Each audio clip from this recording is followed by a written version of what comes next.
Olá, vamos estudar um pouquinho mais sobre o processo de fossilização aqui dentro da paleontologia e dando continuidade ao assunto de taxonomia, né? Nós já estudamos um pouquinho os processos que ocorrem dentro da bioestratinomia, que é tudo o que ocorre da morte até o soterramento, né? E temos também a fase de diagênese, que é quando já está dentro da rocha ou das camadas sedimentares e vai sofrer o processo de compactação, cimentação ou litificação, né? É a partir desse momento que nós vamos observar diferenças no processo de fossilização e, portanto, especificamente, né, com relação à diagênese, e, portanto, a gente pode conhecer um pouco mais sobre o ambiente geoquímico em que esse fóssil foi se tornando cada vez mais litificado, ou seja, endurecido, ok? Então, nós temos uma situação em que a composição química original do meu fóssil ela é mantida, tá? Então, eu não tenho alteração química. E dentro desse cenário, eu tenho duas situações. Ou eu posso observar a conservação total, incluindo partes duras e partes moles, ou a conservação parcial, incluindo apenas partes duras, ou seja, tecido e proteína já foi completamente perdido. Tá?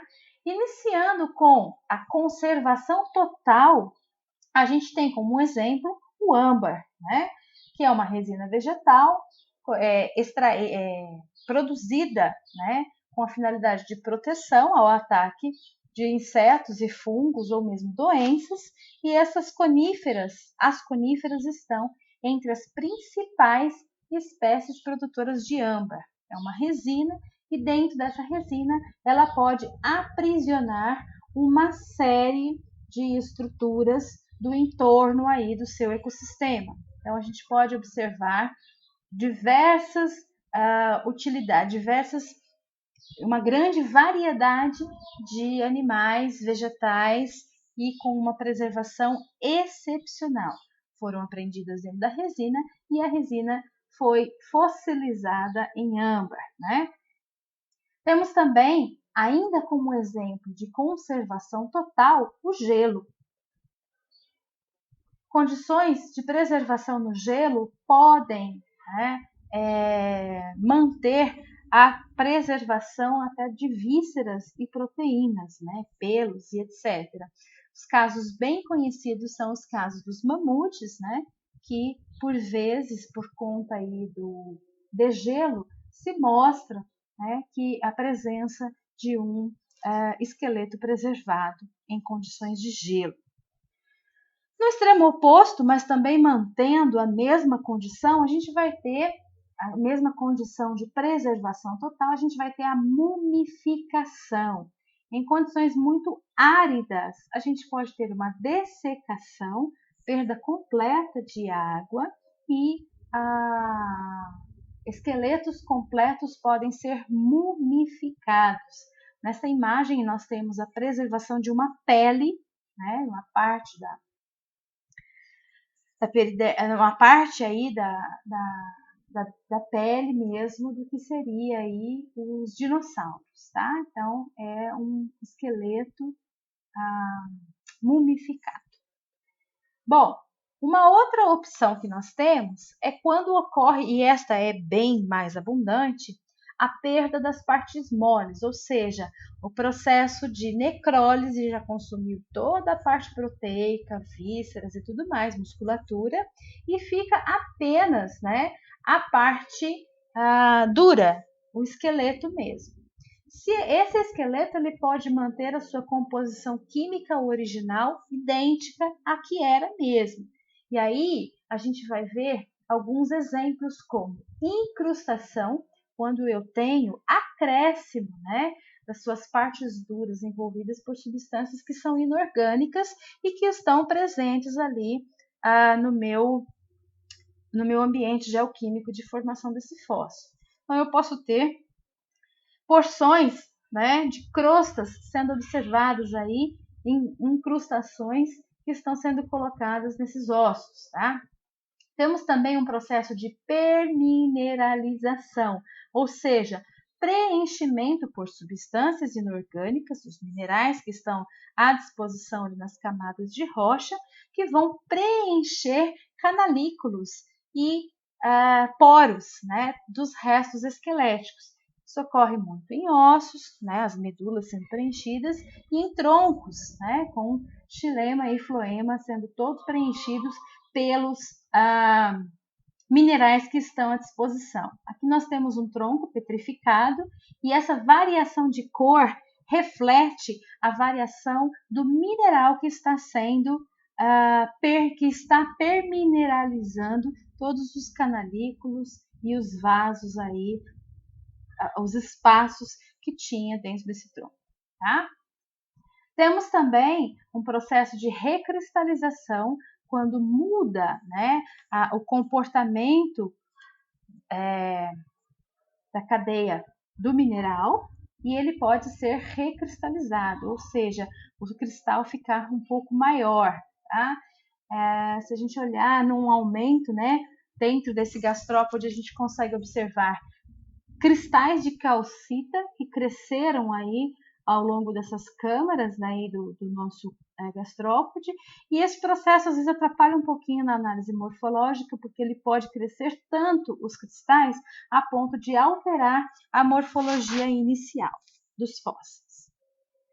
Temos agora uma outra série de diagênese dos fósseis, né, de mudança que ocorre aí no processo de fossilização, que é quando a gente observa a alteração da composição química original. Nós sabemos, né, que vários dos filos, dos esqueletos dos filos, são, na grande maioria, formados de carbonato de cálcio. Nós temos, na parte de artrópodes, muitos fosfatos de quitina, né, e temos um pouco também de sílica em alguns dos grupos, tá? Então, quando a gente sabe a composição original e ela está alterada, aí a gente consegue reconhecer qual que é o processo diagenético que tomou conta aí do meu fóssil, certo?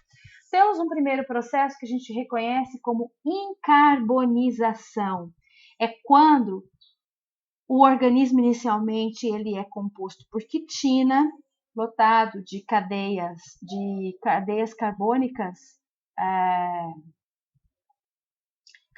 de carbono, né, complexo, e aí no processo de incarbonização vai ficar apenas esse carbono complexo. Todos os outros elementos que são voláteis serão perdidos, tá? E aí esse carbono de cadeia insaturada, ele vai se concentrar e dar um aspecto escuro, como se fosse uma película negra, como se fosse um carvãozinho mesmo, tá? Isso acontece sempre em grupos de fósseis que são quitinosos, então folhas vegetais e artrópodes em geral.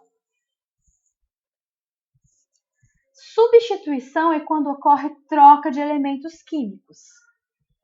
Se houver uma troca por pirita, que é esse elemento mineral de aspecto metálico dourado, eu vou chamar de piritização. Todas essas 4 conchas que aí estão presentes, originalmente eram formadas de carbonato de cálcio. E o carbonato de cálcio foi substituído por pirita. Pode acontecer também de, ao invés de substituir por pirita, substituir por limonita e ganhar um aspecto avermelhado. Então, eu estou observando, neste caso, as mudanças nas condições químicas, tá?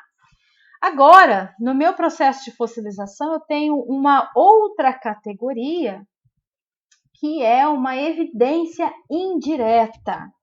Dentro das evidências indiretas, eu posso observar molde, né?